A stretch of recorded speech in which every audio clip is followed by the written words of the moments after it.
In this video, I'm going to show you how to create Anki flashcards quickly and correctly so you can start building your own study decks right away.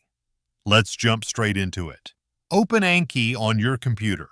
Always make sure you are in the right profile.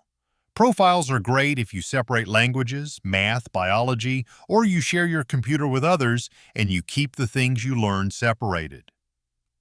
Click File, switch Profile, or press Ctrl plus Shift plus P. Go to the profile you prefer.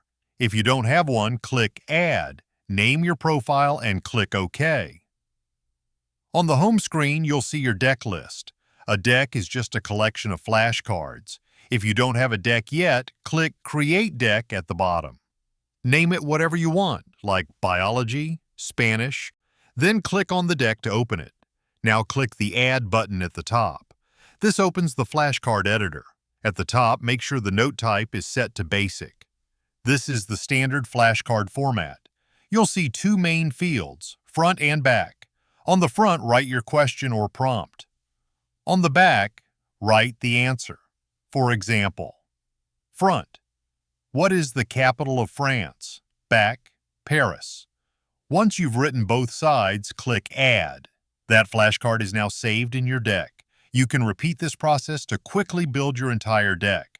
Now, if you want a slightly more advanced option, change the note type to Basic and Reversed. This automatically creates two cards instead of one, so you can study both directions. For example, Germany to Berlin and Berlin to Germany. When you're done creating cards, go back to your deck and click Study Now. Anki will start showing you your flashcards using spaced repetition.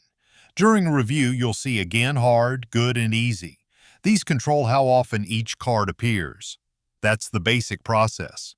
To summarize, create or select a deck, click Add, fill in front and back, and click Add again. Use Basic, Basic, and Reversed or Cloze depending on your needs, then study your deck. That's it for this tutorial.